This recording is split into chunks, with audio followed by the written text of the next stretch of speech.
une anthologie des lectures des paroles de Dieu Tout-Puissant.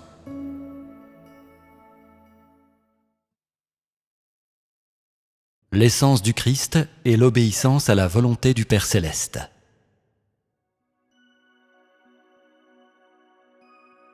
Le Dieu incarné s'appelle le Christ, et le Christ est la chair que revêt l'Esprit de Dieu. Cette chair ne ressemble à aucun homme qui est fait de chair. Cette différence tient au fait que le Christ n'est pas de chair et de sang, mais il est l'incarnation de l'Esprit.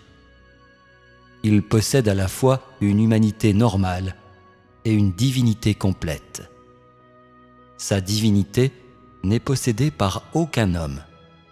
Son humanité normale sustente toutes ses activités normales dans la chair, tandis que sa divinité réalise l'œuvre de Dieu lui-même. Que ce soit son humanité ou sa divinité, toutes deux sont soumises à la volonté du Père Céleste. L'essence du Christ est l'Esprit, c'est-à-dire la divinité. Par conséquent, son essence est celle de Dieu lui-même. Cette essence ne va pas interrompre sa propre œuvre, et il ne pourrait pas faire quelque chose qui détruise sa propre œuvre, de même qu'il ne va jamais prononcer des mots qui vont contre sa propre volonté. Par conséquent, le Dieu incarné ne pourrait jamais absolument faire une œuvre qui interrompt sa propre gestion. Voici ce que tout homme doit comprendre. L'essence de l'œuvre du Saint-Esprit est de sauver l'homme, et ceci pour le bien de la gestion propre de Dieu. De même, l'œuvre du Christ est de sauver l'homme, et pour satisfaire à la volonté de Dieu. Étant donné que Dieu se fait chair, il réalise son essence dans sa chair, de telle sorte que sa chair est à même d'accomplir son œuvre. Par conséquent, toute l'œuvre de l'Esprit de Dieu est remplacée par l'œuvre du Christ pendant le temps de l'incarnation. Et au cœur de toute l'œuvre qui se fait pendant toute la durée de l'incarnation se trouve l'œuvre du Christ. Il ne peut pas être mélangé avec l'œuvre d'une autre ère. Et puisque Dieu se fait chair, il travaille dans l'identité de sa chair. Comme il vient dans la chair, il achève ensuite dans la chair l'œuvre qu'il doit faire. Que ce soit l'Esprit de Dieu ou le Christ, les deux sont Dieu lui-même, et il fait l'œuvre qu'il doit faire et accomplit le ministère qu'il doit accomplir. L'essence de Dieu elle-même exerce l'autorité, mais il est capable de se soumettre pleinement à l'autorité qui vient de lui. Que ce soit l'œuvre de l'Esprit ou l'œuvre de la chair, il n'y a pas d'interférence entre les deux. L'Esprit de Dieu a l'autorité sur toute la création. La chair, avec l'essence de Dieu, est également soumise à l'autorité. Mais Dieu, dans la chair, peut faire toute l'œuvre qui obéit à la volonté du Père Céleste. Cela ne peut pas être réalisé ou conçu par un homme.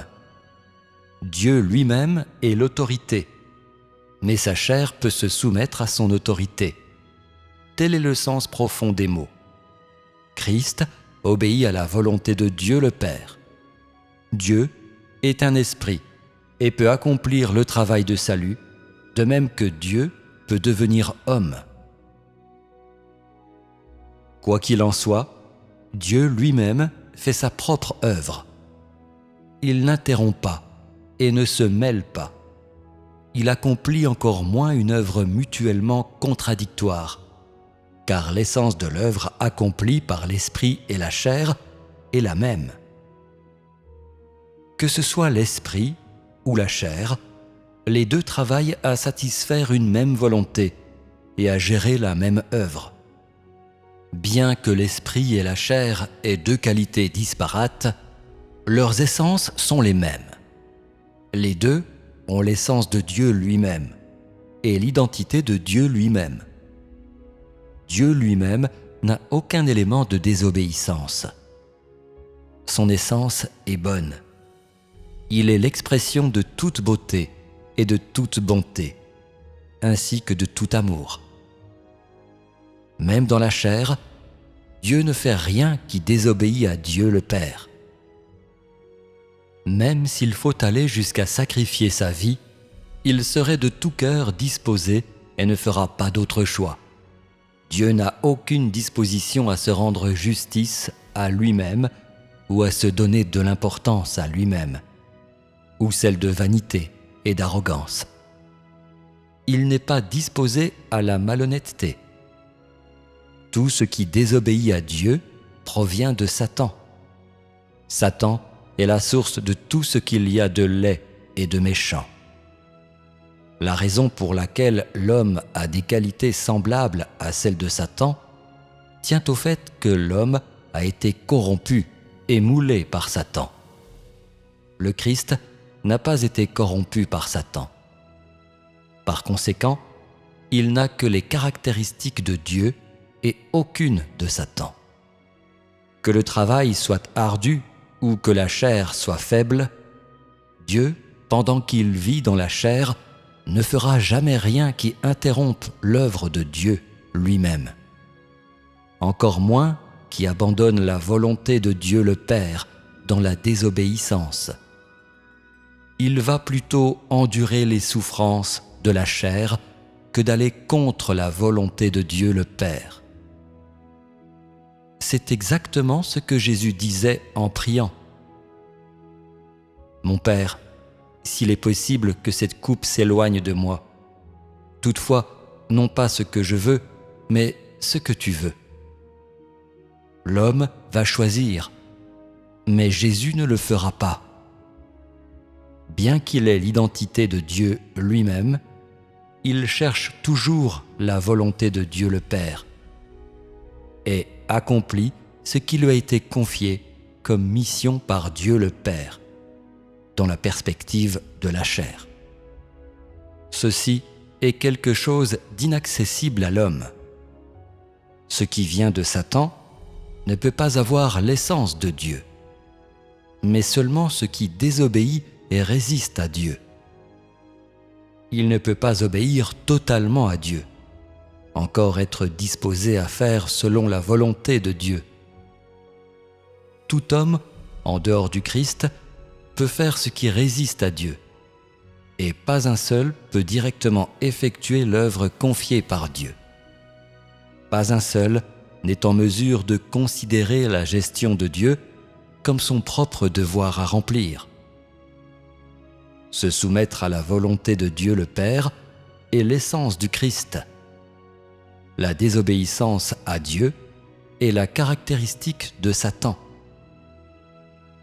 Ces deux qualités sont incompatibles, et quiconque possède les qualités de Satan ne peut pas être appelé le Christ.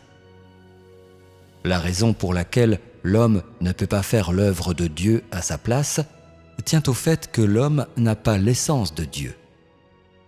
L'homme travaille pour Dieu, pour ses intérêts personnels et pour ses perspectives d'avenir.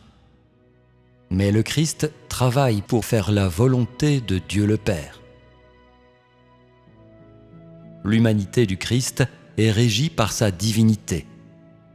Bien qu'il soit dans la chair, son humanité n'est pas tout à fait comme celle d'un homme fait de chair.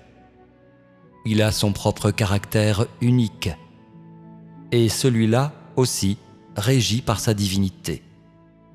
Sa divinité n'a pas de faiblesse.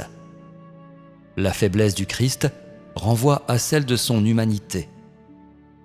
Dans une certaine mesure, cette faiblesse limite sa divinité, mais ce genre de limites s'inscrivent dans un certain champ d'action et dans le temps, et ne sont pas sans limite. Lorsqu'arrive le temps d'effectuer le travail de sa divinité, il s'accomplit indépendamment de son humanité. L'humanité du Christ est entièrement dirigée par sa divinité. En dehors de la vie normale de son humanité, toutes les autres actions de son humanité sont influencées, affectées et dirigées par sa divinité. Bien que le Christ est une humanité, elle ne perturbe pas le travail de sa divinité. C'est précisément parce que l'humanité du Christ est dirigée par sa divinité. Bien que son humanité ne soit pas mature dans sa conduite devant les autres, elle n'a aucune incidence sur le travail normal de sa divinité.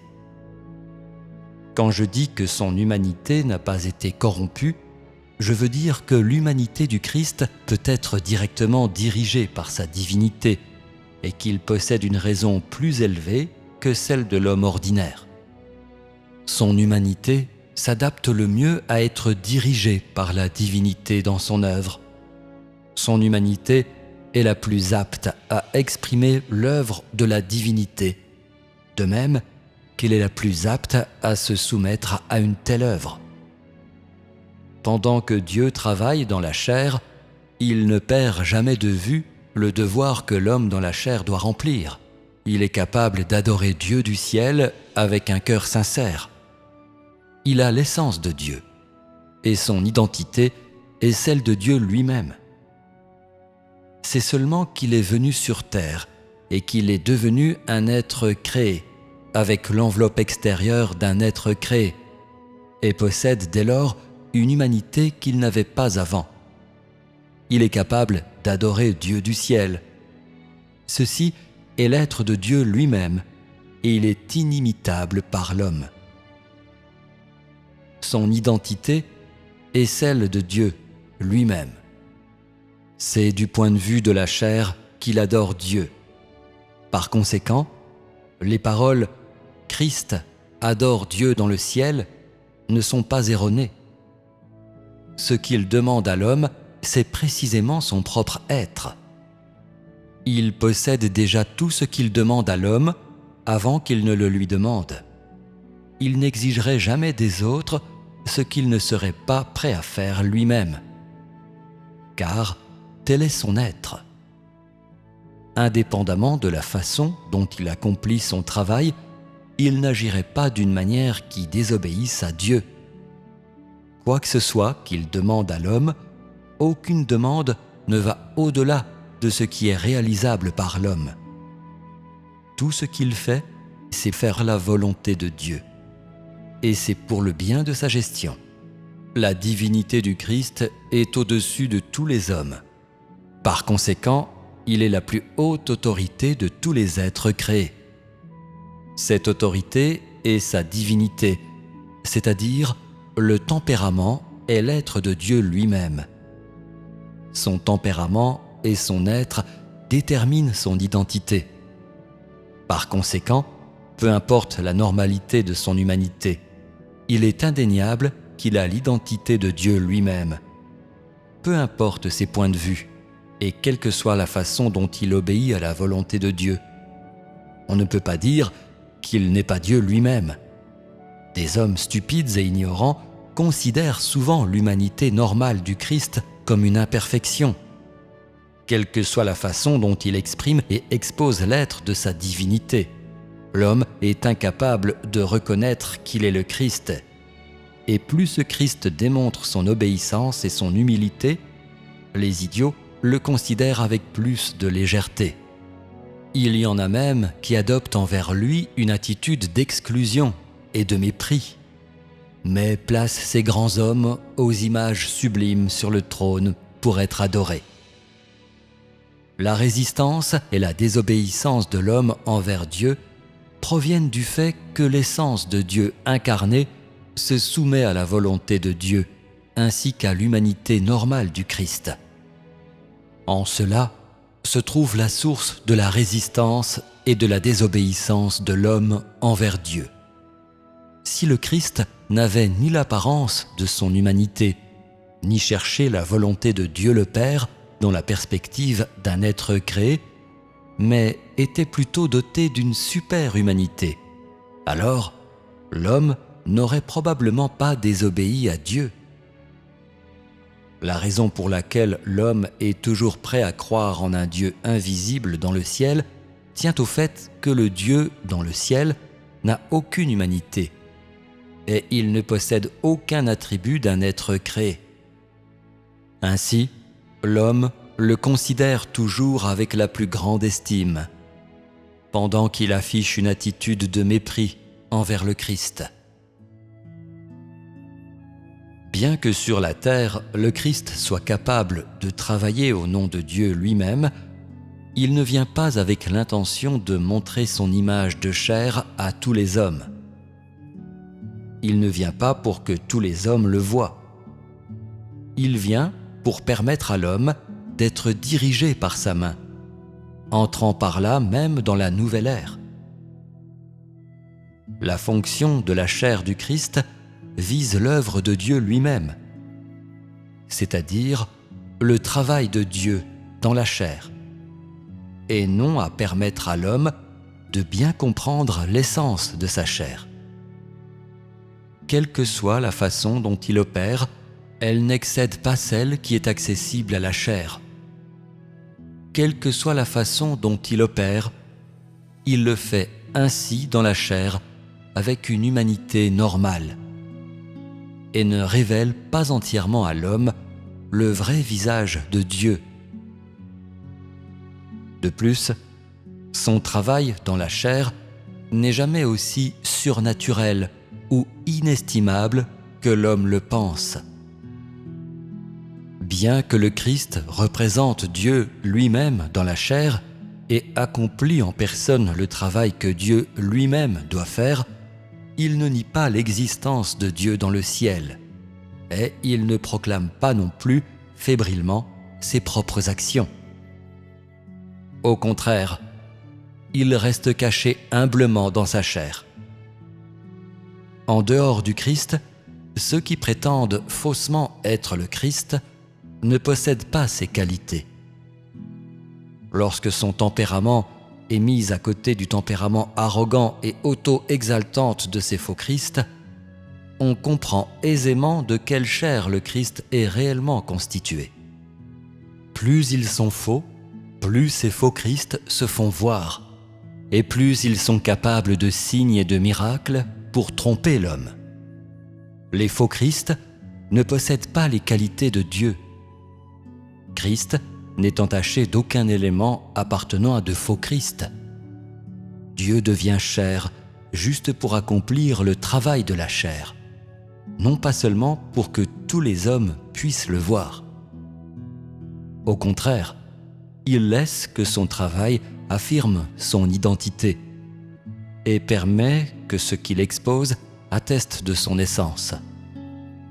Son essence n'est pas sans fondement. Son identité n'a pas été saisie par sa main. Elle est déterminée par son œuvre et son essence. Bien qu'il ait l'essence de Dieu lui-même et soit capable de faire le travail de Dieu lui-même, il est encore, après tout, la chair à la différence de l'esprit. Il n'est pas Dieu avec les qualités de l'esprit. Il est Dieu avec la coque de la chair. Par conséquent, peu importe sa normalité et sa faiblesse, et quelle que soit la manière dont il cherche la volonté de Dieu le Père, sa divinité est indéniable. En Dieu incarné, il existe non seulement une humanité normale et ses faiblesses, il existe encore plus la magnificence et le caractère insondable de sa divinité, ainsi que tous ses actes dans la chair. Par conséquent, aussi bien l'humanité que la divinité existent réellement et pratiquement en Christ. Ceci n'est pas pour le moins creux ou surnaturel. Il vient sur terre avec pour objectif principal d'effectuer un travail. Il est impératif d'être doté d'une humanité normale pour effectuer un travail sur la terre. Sinon, quelle que soit la puissance de sa divinité, sa fonction d'origine ne peut pas être utilisée à bon escient. Bien que son humanité soit d'une grande importance, elle n'est pas son essence. Son essence est la divinité. Par conséquent, le moment où il commence à exercer son ministère sur la terre est le moment où il commence à exprimer l'être de sa divinité. Son humanité vise uniquement à sustancer la vie normale de sa chair, de telle sorte que sa divinité puisse effectuer le travail tel qu'il est effectué dans la chair. C'est la divinité qui dirige son œuvre entièrement. Quand il achève son travail, il aura accompli son ministère. Ce que l'homme devrait connaître, c'est l'entièreté de son œuvre. Et c'est par son travail qu'il donne à l'homme l'occasion de le connaître. Pendant qu'il effectue son travail, il exprime tout à fait pleinement l'être de sa divinité, qui n'est pas un tempérament terni par l'humanité ou un être contaminé par la pensée et le comportement humain. Lorsque vient le moment où tout son ministère arrive à son terme, il aura déjà parfaitement et pleinement exprimé le tempérament qu'il se devait d'exprimer. Son travail n'est dicté par aucun homme. L'expression de son tempérament est également tout à fait libre. Elle n'est pas contrôlée par l'esprit ou transformée par la pensée, mais elle se révèle naturellement. Ceci ne peut être réalisé par aucun homme. Même si l'environnement n'est pas propice ou si les conditions ne le permettent pas, il est capable d'exprimer son tempérament au moment opportun. Celui qui est Christ exprime l'être du Christ, tandis que ceux qui ne le sont pas n'ont pas le tempérament du Christ. Par conséquent, même si tous lui résistent et ont des notions sur lui, nul ne peut nier sur la base des notions de l'homme que le tempérament exprimé par le Christ est celui de Dieu.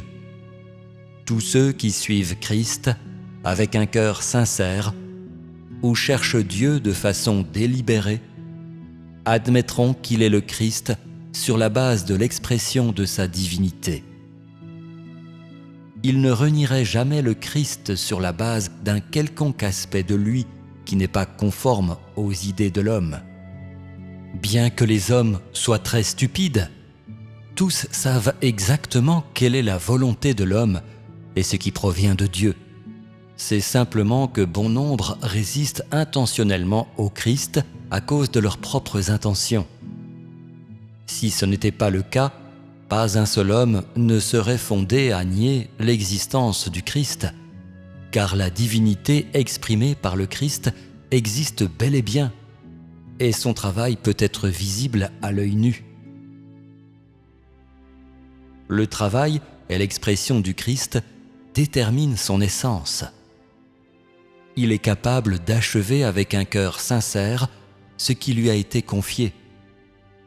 Il est capable d'adorer Dieu dans le ciel avec un cœur sincère et avec ce même cœur sincère chercher la volonté de Dieu le Père. Tout cela est déterminé par son essence. Et de même que sa révélation naturelle est déterminée par son essence, la raison pour laquelle sa révélation naturelle est ainsi appelée tient à son expression qui n'est ni une imitation, ni le résultat de l'éducation par l'homme, encore moins le résultat de nombreuses années de formation par l'homme. Il ne l'a pas apprise, ou il ne s'en est pas paré. Au contraire, elle lui est consubstantielle. L'homme pourrait renier son travail, son expression, son humanité et toute la vie de son humanité normale. Mais nul ne peut refuser d'admettre qu'il adore Dieu dans le ciel avec un cœur sincère. Nul ne peut refuser d'admettre qu'il est venu pour accomplir la volonté du Père céleste. Et nul ne peut refuser d'admettre la sincérité avec laquelle il cherche Dieu le Père. Bien que son image ne soit pas agréable à voir, son discours n'est pas un air extraordinaire, et son travail ne fasse pas remuer terre et ciel tel que l'homme l'imagine. Il est en fait le Christ qui accomplit la volonté du Père céleste avec un cœur sincère, totalement soumis au Père céleste et obéissant jusqu'à la mort. Ceci se justifie par son essence, qui est l'essence du Christ. Il est difficile pour l'homme de croire à cette vérité. Pourtant, elle existe. Lorsque le ministère du Christ aura été complètement accompli, l'homme sera en mesure de réaliser, à partir de son travail, que son tempérament et son être représentent le tempérament et l'être de Dieu dans le ciel. À ce moment, toute son œuvre peut témoigner de ce qu'il est en effet la chair que la parole devient, et qui ne ressemble pas à celle d'un homme fait de chair et de sang. Chaque étape de l'œuvre du Christ sur la terre a sa signification représentative, mais l'homme qui vit le travail réel accompli à chaque étape est incapable de comprendre la signification de son œuvre. Ceci est particulièrement le cas pour les différentes étapes du travail réalisé par le second Dieu incarné. La plupart de ceux qui ont seulement entendu ou vu les paroles du Christ, mais ne l'ont jamais vu, n'ont aucune notion de son travail. Ceux qui ont vu le Christ et entendu ses paroles, qui ont vécu l'expérience de son travail, ont de la peine à accepter son travail. N'est-ce pas parce que l'apparence et l'humanité normale du Christ ne sont pas du goût de l'homme? Ceux qui acceptent son travail après que Jésus-Christ soit parti n'auront pas de telles difficultés, car ils acceptent bonnement son travail et ne viennent pas en contact avec l'humanité normale du Christ. L'homme est incapable d'abandonner ses notions de Dieu. Au contraire, il le scrute profondément. Ceci parce que l'homme se concentre uniquement sur son apparence et est incapable de reconnaître son essence sur la base de son travail et ses paroles.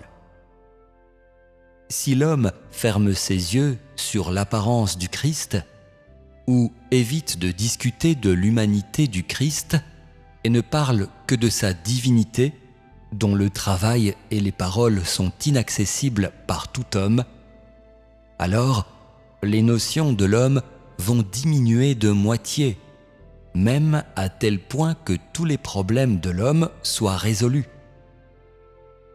Au cours du travail du Dieu incarné, l'homme ne peut pas le supporter et est plein de notions envers lui, et des situations de résistance et de désobéissance sont monnaie courante.